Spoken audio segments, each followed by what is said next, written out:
Hola hermanos, que Dios les bendiga ahí en sus hogares. El estudio para el día de hoy es el capítulo 34 de este hermoso libro del Éxodo que estamos estudiando. ¿Qué vamos a ver hoy día en este capítulo? Hay tres aspectos importantes a considerar. Primero es la renovación del pacto que se había roto por Israel. Hay una nueva renovación de este pacto. Segundo, vamos a ver la advertencia contra la idolatría del pueblo Canaán. Tercero, vamos a ver que el rostro de Moisés resplandece cuando conversaba con Dios. Y entre medio de estos tres temas tenemos las fiestas anuales, que es un recordatorio que Dios hace a su pueblo.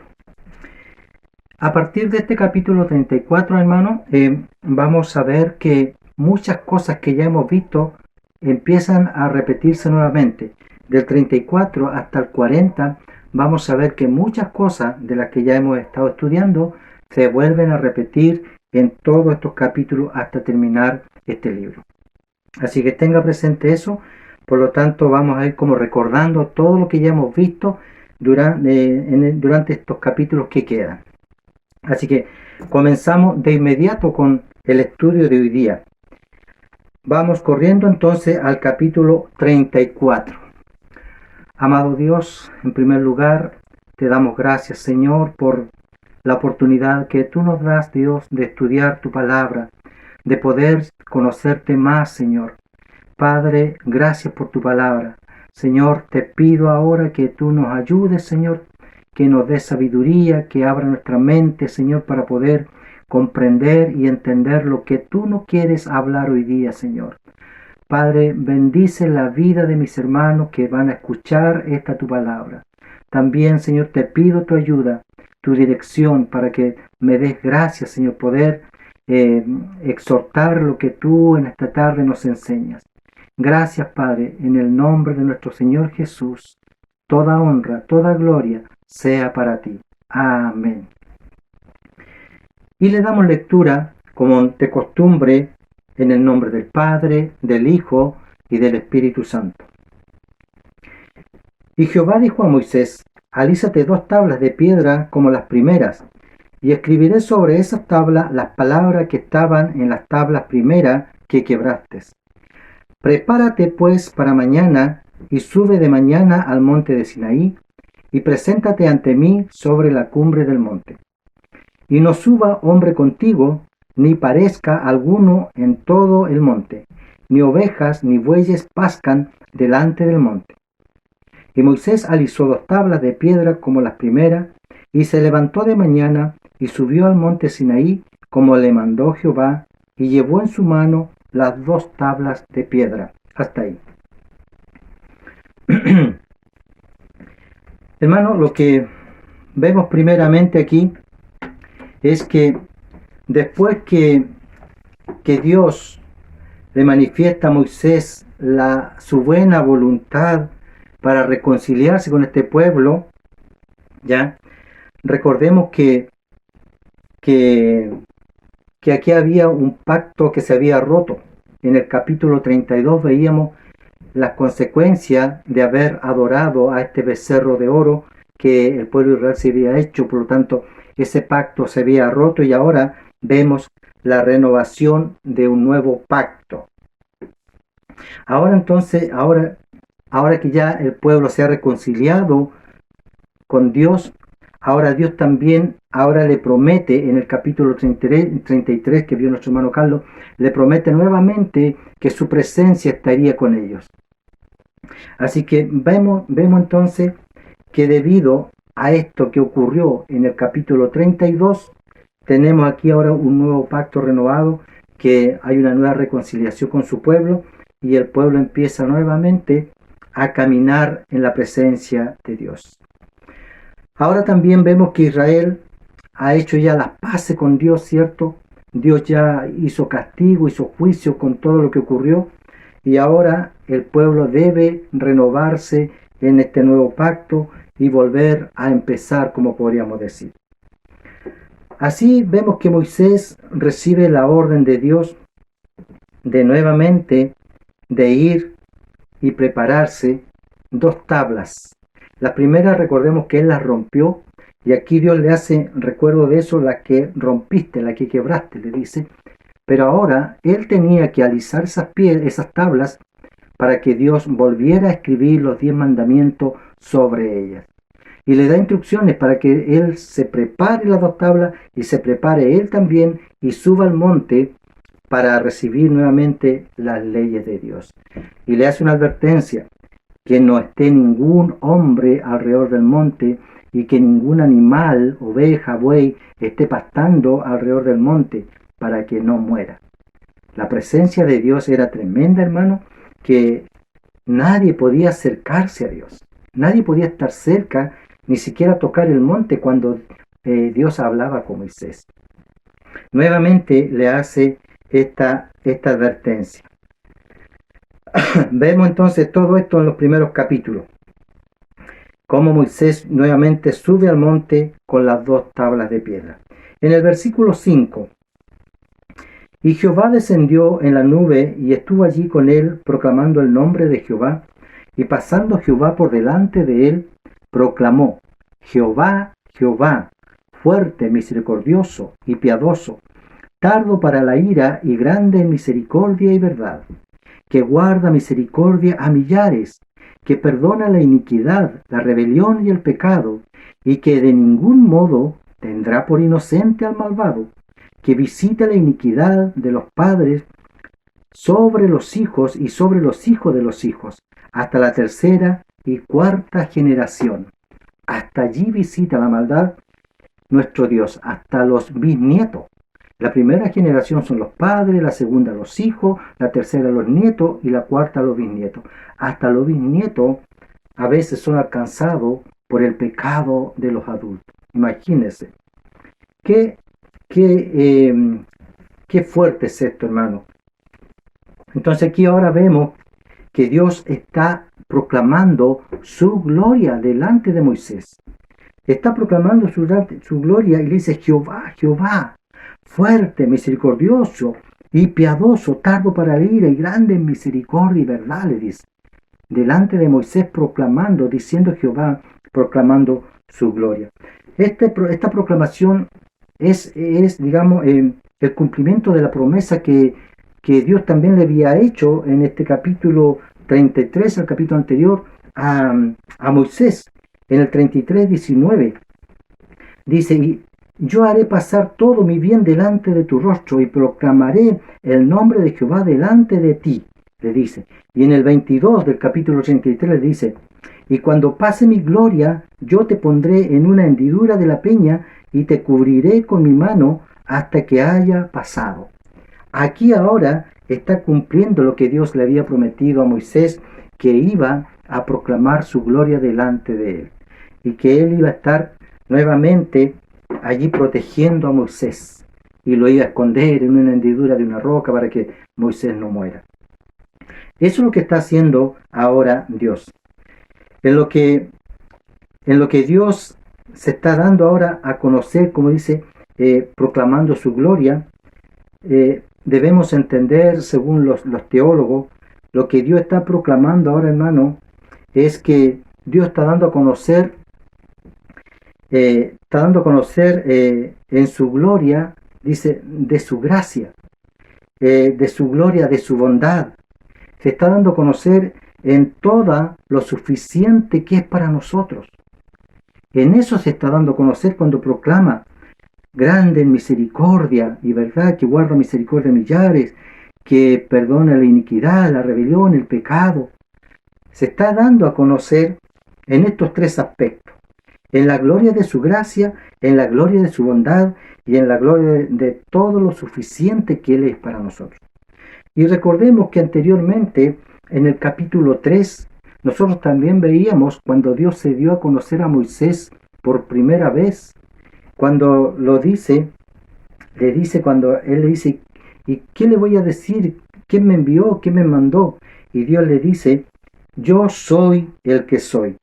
Aquí Él se estaba dando a conocer en ese entonces en la gloria de su autoexistencia y su autosuficiencia. Eso es lo que dicen el comentario los teólogos. Cuando Dios está diciendo, yo soy el que soy, se está proclamando su gloria en su autoexistencia, ha existido siempre, y en su autosuficiencia. Él no necesita de nadie, hermano.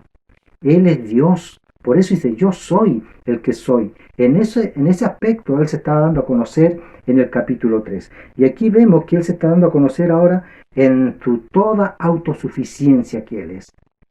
Él es suficiente para nosotros. Nosotros dependemos de Él y nos necesitamos más que a Dios. Él no necesita de nadie. Él no necesita de nosotros. Somos nosotros los que dependemos y necesitamos totalmente de Dios. Eso es lo que nos está diciendo esta proclamación aquí en el capítulo 34. Sigamos leyendo entonces versículo 8.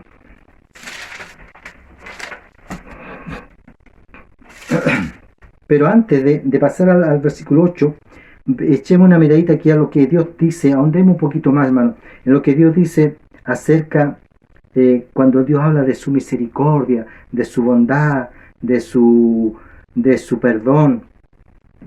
Ahora Dios, cuando está diciendo que hace misericordia a millares, no es porque Dios esté dejando pasar por alto algunas cosas, algunos pecados. Eso no significa que Dios pasa por alto nuestros pecados, nuestros errores. No, es porque simplemente es porque Dios no cambia. Dios no cambia. Y sabe, hermano, aquí queda claro y dice que Dios no deja pasar el pecado por alto. Y como Dios no cambia, entonces el pecado tiene que ser castigado. Y eso lo veíamos también en estudios anteriores, cómo Dios castigaba al pueblo y cómo el pueblo traía, cada vez que fallaban, fracasaban, cada vez que pecaban, el pueblo traía una ofrenda, pedía perdón, cuando lo veíamos en el altar de bronce, ¿verdad? Y Dios ahí los perdonaba. O sea que siempre, cada vez que hay un pecado, también hay un sacrificio para que Dios pueda restaurar esa comunión. Y aquí está hablando también de esto. Cuando Dios dice que Él no deja pasar por alto al malvado, efectivamente así es. Dios es justo, Dios es santo y es fiel. Tengamos presente eso, que en su justicia Dios no puede dejar pasar por alto el pecado. Dios no absuelve, en otras palabras, al culpable, hermano.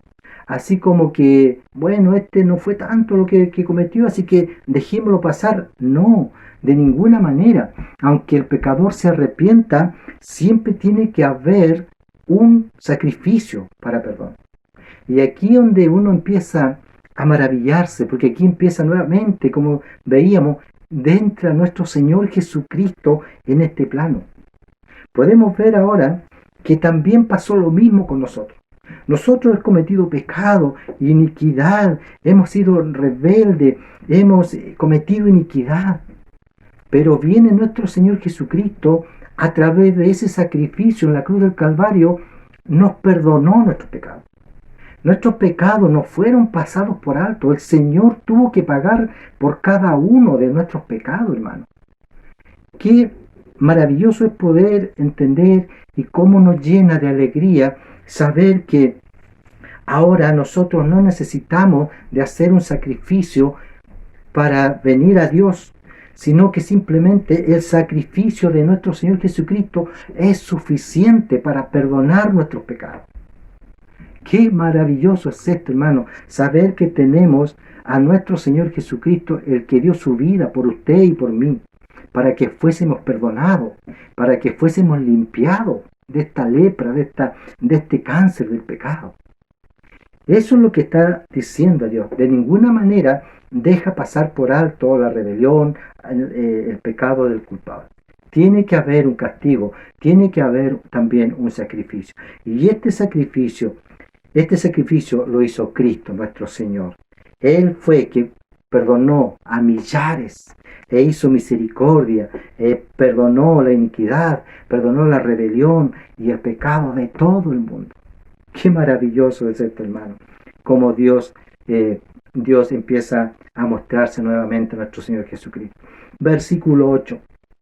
Entonces Moisés, apresurándose, bajó la cabeza hacia el suelo y adoró. Aquí hay una señal de que Moisés entendió que Dios le había perdonado y que Dios lo estaba restaurando. Bajó la cabeza y adoró, dice. Y dijo, si ahora, Señor, he hallado gracia en tus ojos, vaya ahora el Señor en medio de nosotros, porque es un pueblo de dura cerviz, y perdona nuestra iniquidad y nuestro pecado, y tómanos por tu heredad. Y él contestó, he aquí, yo hago pacto delante de todo tu pueblo, haré maravillas que no han sido hechas en toda la tierra, ni en nación alguna, y verá todo el pueblo en medio del cual estás tú, la obra de Jehová, porque será cosa tremenda la que yo haré contigo, le dice el Señor. Ahora aquí vemos, hermano, que con todo lo que Israel había desobedecido a Dios, entendemos que Dios ahora no rescató a este pueblo porque eran mejores, o porque eran superiores, o porque eran más obedientes. Dios no lo rescató por eso, ni porque tampoco eran ejemplo de obediencia, y vemos que no es así. Dios no lo rescató por eso, simplemente porque a Él le plació, hermano, le plació escoger a este pueblo, a un pueblo pequeñito. Dios así le plació, como le plació perdonarte a ti, como le plació perdonarme a mí, que no merecíamos, que no valíamos nada, que éramos también de dura cerviz, orgullosos, tirados al mal, siempre inclinados a hacer lo malo delante de Dios. Éramos, hermanos, también rebeldes, llenos de iniquidad. Pero a Dios le plació, no porque éramos mejores. No crea usted que Dios lo llamó porque usted sirve para algo en la iglesia, porque faltaba un músico, o quizás porque faltaba, no sé, un predicador. No. Simplemente en su misericordia Dios nos llamó. No porque fuéramos mejores. No porque fuéramos mejor que este pueblo de Israel, de ninguna manera. Somos iguales y quizás peores, hermano. Pero a Dios le plació en su amor, en su misericordia, llamarme a mí y llamarlo a usted. Qué maravilloso, qué privilegio más grande, hermano, que Dios nos haya llamado. Aquí entonces vemos también ahora que Dios llama a este pueblo porque a Él le plació. Quizás en qué se basó Dios para escogerte a ti y a mí, no lo sabemos. Yo simplemente apelo a su amor y a su misericordia, porque Él vio en la condición que yo estaba, en la condición que usted estaba. Él sabía y veía que íbamos a la perdición, y en su amor y misericordia nos tomó, simplemente. Eso. Nos tomó y nos llamó y nos hizo ser sus hijos. Qué honor más grande, hermano. Qué privilegio más grande tenemos ahora. Y el versículo 10 dice, y él contestó, aquí hablando Dios, he aquí yo hago pacto delante de todo tu pueblo, haré maravillas que no han sido hechas en toda la tierra. He aquí yo hago pacto. O sea, una renovación del pacto quebrantado. Y ahora nuevamente volver a empezar, volver a caminar con el Señor y volver Dios a obrar maravillas en su pueblo, maravillas que no han sido hechas en toda la tierra. O sean maravillas sin precedentes, maravillas grandiosas, hermano. Va a volver a ser Dios con su pueblo y especialmente con Moisés. Aquí podemos ver, hermano, ver manifiesto todo el amor de Dios, toda la misericordia, toda la paciencia de Dios con su pueblo. Vemos aquí cómo queda de manifiesta este amor de Dios. Él vuelve una y otra vez a perdonar a este pueblo y volver a hacer sus maravillas, sus milagros, a sustentarlo. Qué amor más grande, qué misericordia, qué paciencia con este pueblo que realmente, hermano, era, como dice la Escritura, duro de cerviz. Un pueblo tosudo, porfiado, un pueblo tirado al mal. Entonces, pero ahí vemos reflejado el amor de Dios. Avancemos en el versículo 11, dice, aquí ahora pasamos a la advertencia contra la idolatría. vamos a ver todo lo que Dios habla y lo que Dios advierte acerca de la idolatría que existía en Canaán y cómo Dios empieza a advertir a su pueblo. Dice, versículo 11, guarda lo que yo te mando hoy. He aquí que yo echo delante de tu presencia al amorreo, al cananeo, al eteo, al fereceo, al heveo, al jebuseo. Guárdate de hacer alianza con los moradores de la tierra donde has de entrar, para que no sean tropezadero en medio de ti. Derribaréis, le dice, sus altares y quebraréis sus estatuas y cortaréis sus imágenes de acera, porque no te has de inclinar a ningún otro Dios, pues Jehová, cuyo nombre es celoso, Dios celoso es. Mire, Dios celoso es. Nuevamente, hermano, vemos que Dios le está pidiendo a su pueblo que ahora guarden sus mandamientos. Una vez más, guarden lo que te mando hoy. ¿Ya? Y les promete que Él ahora echará de estos pueblos a todos estos que habitan en este pueblo de Canaán, al amorreo, al eteo, al fereceo, al heveo, etcétera. Todos estos pueblos, Él los iba a echar delante de ellos. Quizás para que cuando ellos lleguen allí, recuerden esta promesa y no tengan miedo de enfrentarlo, no tengan miedo de echarlo, porque Dios lo había ordenado así. Y era Dios quien iba a pelear por ellos, era Dios quien lo iba a echar. Entonces le dice que se guarden primero, que guarden su ley, y luego que tenían que echar a estos por eliminarlo. Podemos entender, hermano, que Dios no quería nada, absolutamente nada con estos pueblos. También les advierte que no vayan a hacer pacto o alianza con los moradores de este pueblo, de Canaán, que estaban allí. No debían hacer esta alianza. Es más, ellos debían destruir sus altares, debían quebrar todas sus imágenes. Todo lo que era de estos pueblos debía ser eliminado. Dios no quería absolutamente que su pueblo no se contagiara ni practicara nada de lo que estos pueblos hacían. O sea, aquí podemos entender que Dios le repudiaba, hermano, a estos pueblos. La pregunta es, ¿por qué Dios prohíbe a Israel cualquier tipo de alianza con estos pueblos? ¿Por qué Dios lo prohíbe, hermano? Bueno, la respuesta es muy simple, hermano. ¿Sabe? Acabamos de leer, dice, cuyo nombre es celoso, Dios celoso es. ¿Sabe? La Escritura nos dice que Dios es un Dios celoso. Él nos quiere solamente para Él. Y Él dice también que nos ama con amor eterno. Por eso Él es un Dios celoso, porque nos ama con amor eterno. Y Él no nos quiere compartir con nadie. Ahora, dígame usted, hermano, poniéndolo en plano de ejemplo, dígame usted, si usted no sentiría celos si su esposa se sintiera atraído por otro hombre que no fuera usted. ¿No sentiría celos? ¿Verdad que sí? Indudablemente. Usted y yo nos pondríamos celosos si nuestras esposas se sintieran atraídos hacia otra persona. Bueno, así como usted ama a su esposa y no quiere compartirla con nadie, así también en el plano de Dios, Dios es así. Dios es así en el sentido del amor puro de Dios. Dios no nos quiere compartir con nadie. En el sentido de ese amor puro de Dios, también significa que Dios tiene un cuidado de nosotros. Esto significa que Dios tiene un cuidado de nosotros, en que no nos vayamos en pos de dioses ajenos o en pos de dioses falsos, que simplemente nos van a llevar a la destrucción, a la perdición, y Dios no quiere eso para su pueblo. En ese sentido de amor puro de Dios, significa el cuidado que Dios tiene con nosotros. ¿Para qué?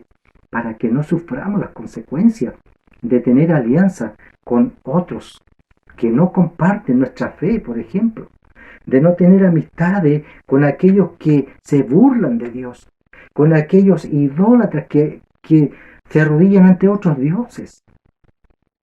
Dios no nos pide que nos tenemos que separar de aquellos. No debemos compartir con aquellos. Y esto Dios se lo pedía. No debían tener alianza con estos pueblos. En el versículo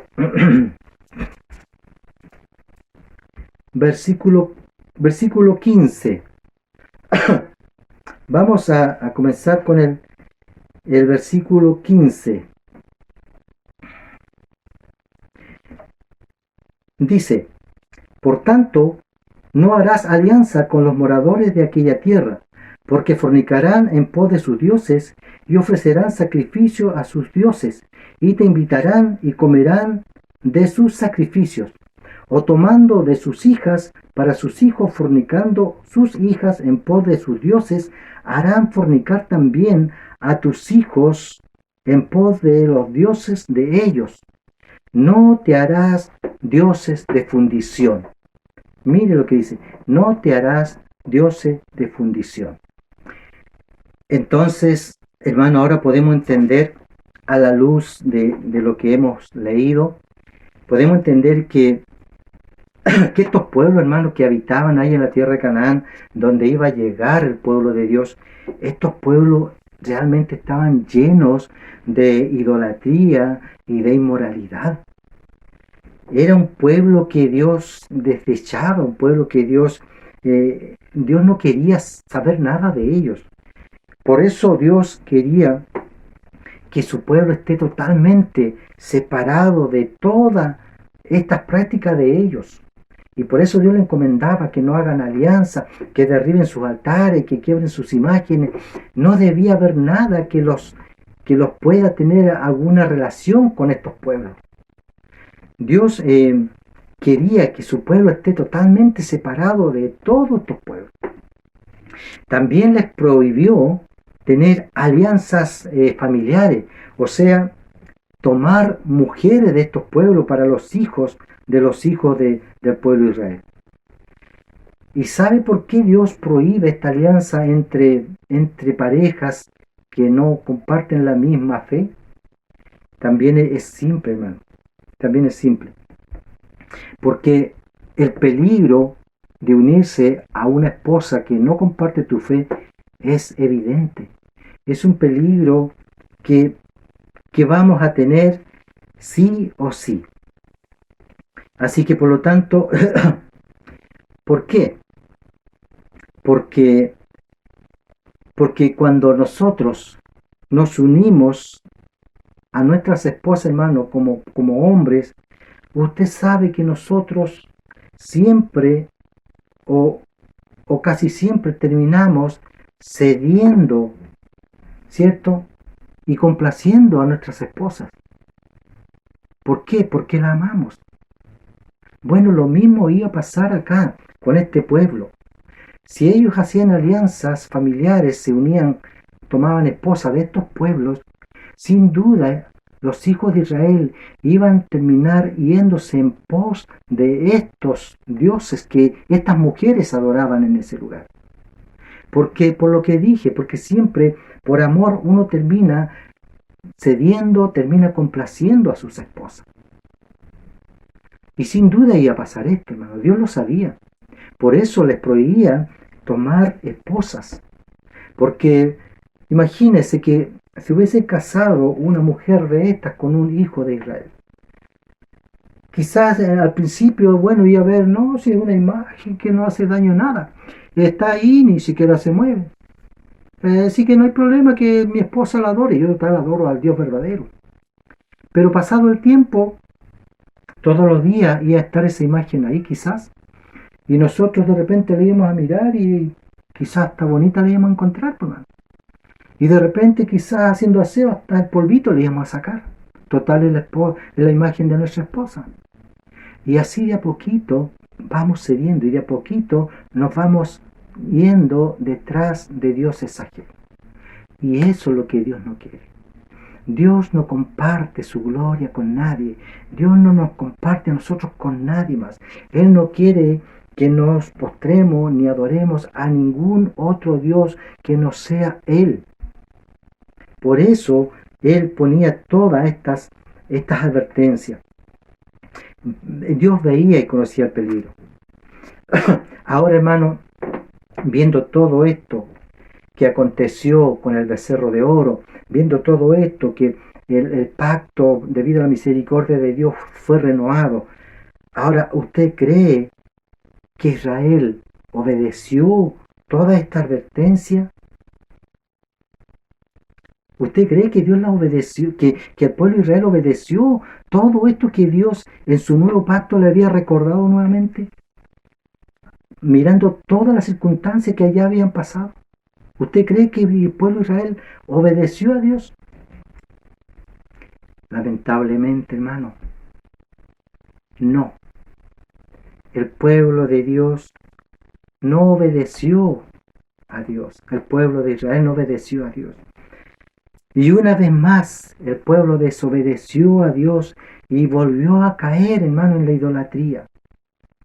Volvió a caer en la idolatría, hermano. ¿Se da cuenta cuán tirado al mal es este pueblo? Y nosotros, hermano, también, como les dije al principio, no somos mejores que ellos. Somos iguales y a veces hasta peores.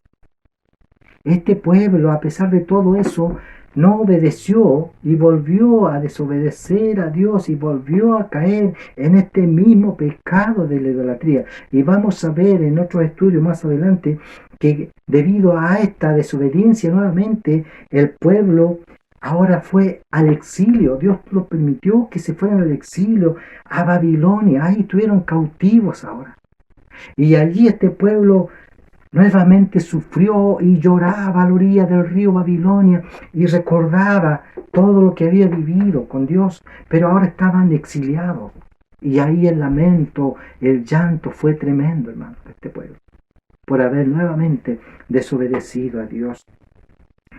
Se da cuenta las consecuencias que trae nuestra desobediencia. Y este pueblo fue desobediente. Y también vemos en el libro de Josué, en el capítulo 9, encontramos un relato, hermano, de toda esta desobediencia, cómo el pueblo volvió a hacer alianzas con este pueblo. Josué capítulo 9, usted léalo y vea los detalles de esto que ocurrió, cómo este pueblo fue nuevamente engañado por unos habitantes ahí, por los gabaonitas. Fueron engañados y fueron donde Josué y Josué le creyó todo lo que ellos le contaron, que eran pueblos de lejos, se vistieron todos haraposos, dice la escritura, y llegaron donde Josué pidiéndole alianza, porque ellos querían ser sus siervos de Josué. Y Josué, sin consultar a Dios, les creyó e hizo alianza con estos gabaonitas. Y debido a esta alianza y este juramento que Josué hizo, después vemos más adelante que no pudo eliminarlo o echarlo de su tierra, porque ya había hecho un juramento ante Dios que le iba a perdonar la vida y que iban a ser sus siervos. Y los gabaonitas se ofrecieron de aguateros y de leñadores, eran siervos del pueblo de Israel. Y debido a esta alianza que Josué hizo, engañado por supuesto, pero sin consultar a Dios, fue una piedra de tropiezo también este pueblo, porque no los pudo eliminar, porque ya había hecho juramento con él. Qué grande, qué cuidado hay que tener, hermano, con esto de tener amistad, que tener alianza. Hermano, tengamos claro entonces que Dios nos quiere como pueblo, un pueblo suyo, pero un pueblo apartado para Él, un pueblo que no tenga amistad con el mundo, un pueblo que simplemente le sirva a Él de lleno, de todo corazón. Eso es lo que Dios pide, eso es lo que Dios quería de este pueblo y quiere también de nosotros hoy en día. Que le sirvamos con todo nuestro corazón, sin tener amistad con el mundo. Recordemos que la amistad con el mundo es enemistad contra Dios. Así que eso es, hermano. Y ahora pasamos, versículo 18, en las fiestas anuales. Esto no lo vamos a leer por el tiempo. Simplemente vamos a hacer un comentario, porque usted me imagino que ya lo leyó en su casa, o si quiere vaya leyendo un poquito. Todo esto del 18 al 26 trata de las fiestas anuales, dice mi Biblia. Aquí podemos ver, hermanos, que Dios está preparando a su pueblo para entrar a la tierra prometida. Y como lo está preparando y está restableciendo también, aparte ya de haber restablecido la comunión, ¿cierto? Está restableciendo todas estas fiestas que este pueblo de Israel practicaba, ¿ya? Como la fiesta de los panes sin levadura, las otras fiestas que se mencionan aquí. Nuevamente Dios le está diciendo que tienen que restaurar esas fiestas, volverlas a hacer y seguir guardando el día de reposo, ¿cierto? O el día sábado. Nuevamente el pueblo tiene que seguir guardando este día sábado. El versículo 21, 6 días trabajarás, más el séptimo día descansarás, aún en la arada y en la siega descansarás. Le está recordando que debe también guardar este día sábado, el sábado. También vemos en este versículo, en todo esto, que Dios le da instrucciones claras y precisas y detalladas a este pueblo. Y les dice todo lo que ellos debían hacer y lo que no debían hacer. Se lo dice en forma clara, porque está preparando a su pueblo para poseer la tierra Canaán. ¿Ya? Está restaurando todo aquello y le dice estas cosas, lo que deben hacer y lo que no deben hacer. Por ejemplo, el versículo 25, no ofrecerás cosa leudada junto con la sangre de mi sacrificio, ni se dejará hasta la mañana nada del sacrificio de la fiesta de la Pascua. Ese es un detalle, una advertencia que no debían hacer. Otra más, el 26. No cocerás el cabrito en la leche de su madre. Otra advertencia que no debía hacer. Entonces aquí vemos todas las recomendaciones que Dios les da detalladamente a su pueblo en este párrafo de las fiestas anuales. Y ahora pasamos al otro punto que veíamos importante, al punto donde aquí el rostro de Moisés resplandece debido a la comunión, a esa presencia de Dios, a esa comunión íntima que Moisés tenía con Dios. Dice ahora que el pueblo, que su rostro resplandece. Pero vamos a leer este último parte ya de este capítulo. Del versículo 29, saltémonos para que vayamos viendo lo que nos dice el Señor. Y aconteció que descendiendo Moisés del monte Sinaí, con las 2 tablas del testimonio en su mano, al descender del monte, no sabía Moisés que la piel de su rostro resplandecía después que hubo hablado con Dios. Y Aarón y todos los hijos de Israel miraron a Moisés, y he aquí la piel de su rostro era resplandeciente, y tuvieron miedo de acercarse a él. Entonces Moisés los llamó, y Aarón y todos los príncipes de la congregación volvieron a él. Y Moisés le habló. Después se acercaron todos los hijos de Israel, a los cuales mandó todo lo que Jehová le había dicho en el monte Sinaí. Y cuando acabó Moisés de hablar con ellos, puso un velo sobre su rostro. Cuando venía Moisés delante de Jehová para hablar con él, se quitaba el velo hasta que salía, y saliendo decía a los hijos de Israel lo que le era mandado. Y al mirar los hijos de Israel el rostro de Moisés, veían que la piel de su rostro era resplandeciente, y volvía Moisés a poner el velo sobre su rostro, hasta que entraba a hablar con Dios. Qué experiencia, qué privilegio más grande tuvo Moisés de ser portador, hermano, por decirlo de alguna manera, de la gloria, del resplandor de Dios. Él fue portador de esta gloria de Dios, hermano. ¿Cómo vemos aquí después que Moisés subía al monte a hablar con Dios y estaba con Dios y estaba en la presencia de Dios? Luego al bajar, bajaba con su rostro resplandeciente como un sol, que a tal punto que los israelitas tenían temor al principio de Moisés, porque no sabían quién era, porque a lo mejor ellos imaginaban otro Dios, tal vez, no sé. Imagínense una persona con su rostro resplandeciente. Hasta tenía que cubrirse el rostro de Moisés para que pudieran hablar con los israelitas. Era tan fuerte la presencia de Dios en él que él resplandecía eso, hermano, resplandecía todo eso cuando él hablaba con Dios. Entonces aquí podemos ver el efecto, hermano, el efecto que causa el estar en un tiempo largo y prolongado en íntima comunión con Dios. Ese es el efecto que causa en nosotros el estar en comunión íntima con Dios por un tiempo prolongado. ¿Ya? Qué honor para Moisés que la gloria de Dios esté resplandeciendo en el rostro de él.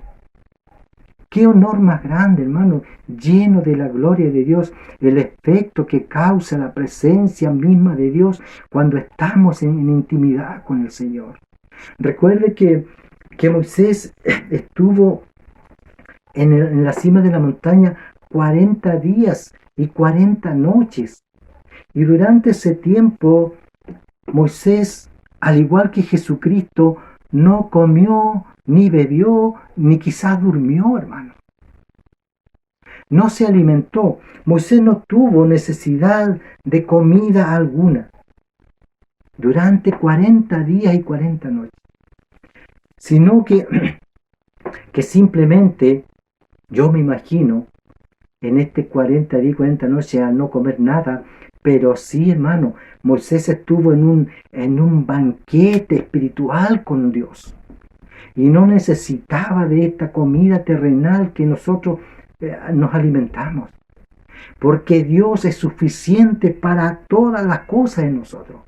Dios suple toda nuestra necesidad. Dios nos llena de su amor, de fortaleza. Él nos llena de energía. No necesitamos, cuando estamos con Dios, pasamos a ese plano tan maravilloso que no necesitamos de nada de este mundo, hermano. Que entonces aquí podemos entender cómo Dios llenó a Moisés de su gloria y él no necesitó de comida, pero sí estuvo en ese banquete espiritual con nuestro Dios. Qué maravilloso esto, hermano. Cómo nosotros somos llenos, cómo veíamos lo suficiente que es Dios para nosotros en todos los aspectos, hermano. Y aquí vemos cómo Dios ahora bajaba. Ni siquiera bajaba tambaleando por el hambre, ni debilucho, ni muerto de sed. Bajaba resplandeciendo la gloria de Dios y lleno de fortaleza, hermano. Imagínese que todo esto, todo este efecto que causa el estar en la presencia de Dios. Ahora, hermano, cuando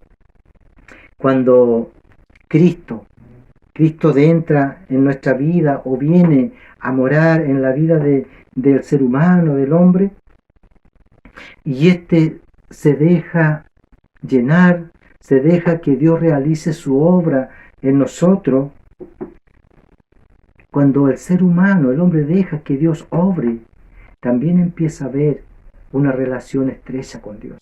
Empieza a haber una comunión con Dios. Cuando Dios empieza a trabajar en uno y uno se deja moldear por Dios. Y cuando uno dice, Señor, haz lo que quieras de mí, Señor, soy tu siervo, empieza esa comunión. Empieza a ver esa relación con el Señor. Hermano, y en esta relación estrecha e íntima, sin duda, empiezan también a verse los efectos que Cristo causa en la vida del hombre. Y es notorio ver la transformación que Dios hace en el hombre, en el ser humano. Podemos ver cómo Dios cambia a un alcohólico, cómo Dios cambia a un adúltero, cómo Dios cambia a un mentiroso, a un ladrón. Cómo Dios cambia a esas personas que la sociedad lo da un peso por ellos, porque son malas personas. Dios hace una transformación en ellos y empieza también a verse estas evidencias. Entonces, hermano, qué grandiosa es la presencia de Dios cuando llena nuestra vida, cuando llena nuestro ser. Es maravilloso, hermano, es maravilloso. Entonces, cuando Dios pasa eso y ocurre eso en nosotros, sin duda, hermano, que todos los demás también notarán la diferencia que hay entre el Hijo de Dios y el mundano. Va a haber una diferencia notoria. ¿Por qué? Porque también hasta nuestro rostro empieza a resplandecer, hermano, cuando estamos llenos de Dios. Sí, usted cuando está lleno de Dios, cuando busca de Dios, su rostro va a resplandecer la paz del Señor, va a resplandecer el gozo del Señor, va a resplandecer la alegría que Dios pone en nuestro corazón. Eso lo va a irradiar también. Cuando estamos en esa comunión con el Señor, eso va a reflejar, va a resplandecer, va a irradiar nuestro ser, nuestro rostro también va a cambiar, porque nuestro corazón está alegre. Y un corazón alegre, dice la palabra, que hermosea el rostro. Entonces también reflejamos, hermano, todas estas cosas que Dios coloca en nosotros, las reflejamos. Y el mundo y la gente que nos ve, la advierte y se da cuenta, hermano, la diferencia que hay en nosotros. Esto es maravilloso, hermano. También me recuerdo esto cuando una vez, años atrás, antes que yo acepte al Señor, o mejor dicho, antes que el Señor me llame, yo recordaba a mi sobrina que cuando ella iba al liceo, ella siempre decía que encontraba a un caballero que siempre lo veía muy amable, muy contento, siempre lo veía alegre a este caballero y siempre lo saludaba con tanta prudencia y con tanto cariño, decía ella. Y ella lo encontraba diferente al resto y ella se preguntaba, ¿por qué este caballero siempre lo veo como contento? Y mi hermana mayor le dijo, ese caballero es evangélico y es muy buena persona. Esa es la diferencia que marca el Hijo de Dios con el resto, hermano. Cuando tú estás lleno de Dios, todas esas cosas son notorias en nosotros. La amabilidad, la alegría, la cortesía, la prudencia, la alegría, se irradia, se muestra, se nota. Eso es lo que provoca el estar lleno de Dios. Hermano, ya como finalizando, ahora siempre que nosotros estemos llenos de Dios, el mundo lo va a notar, hermano. Va a notar la diferencia y va a notar esa luz que nosotros irradiamos. Esa luz que dice la Biblia y esa luz que es alegría, que es gozo, que es paz. Porque la Escritura dice que nosotros somos la luz del mundo. Eso es lo que nosotros vamos a irradiar porque somos luz del mundo y cuando nosotros estemos en comunión con el Señor y estemos buscando más de Dios, vamos a irradiar esa luz y de pasadita vamos a estar dando cumplimiento lo que nuestro Señor Jesucristo mismo nos dijo y nos demanda en Mateo 5:16. Mire lo que dice. Versículo 14, primero dice, vosotros sois la luz del mundo, decía nuestro Señor Jesucristo. Y el versículo 16, así alumbre vuestra luz delante de los hombres, para que vean vuestras buenas obras y glorifiquen a vuestro Padre que está en los cielos. Así alumbre vuestra luz delante de los hombres, decía nuestro Señor Jesucristo. Vamos a estar dando cumplimiento a esa sugerencia de nuestro Señor Jesucristo también. Qué maravilloso, y ya estamos terminando, hermano, con todo esto. Hasta aquí llega este capítulo 34. Entonces, ya finalizando, hermano, tengamos presente entonces lo que hemos aprendido hoy día. Tengamos en cuenta, hermano, siempre tengamos en cuenta la misericordia y el amor de Dios. Pero no abusemos de esa misericordia de Dios. No querramos abusar de la misericordia de Dios, hermano. ¿Sabe por qué? Porque Dios no dejará pasar por alto nuestro pecado. Dios no va a dejar absuelto nuestras culpas, nuestras faltas. Él es un Dios justo. Tengamos presente eso. No abusemos de la misericordia que Dios tiene para con nosotros, porque Él es un Dios justo, Él es un Dios santo y nos dejará pasar por alto nuestros errores y nuestros pecados. También recordemos que la idolatría, hermano, la idolatría es abominable delante de Dios.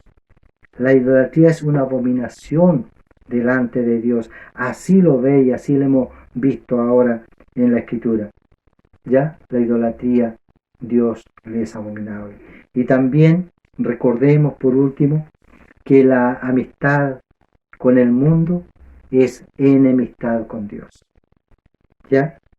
Eso también tengámoslo presente. Dios nos quiere, Dios no comparte su gloria con nadie y Dios nos quiere solamente que le sirvamos a Él y de todo corazón, hermano. Eso es lo que Dios quiere de nosotros, porque la amistad con el mundo es compartir un poco con otro que Dios no le agrada. Por lo tanto, pasa a ser enemistad contra Dios.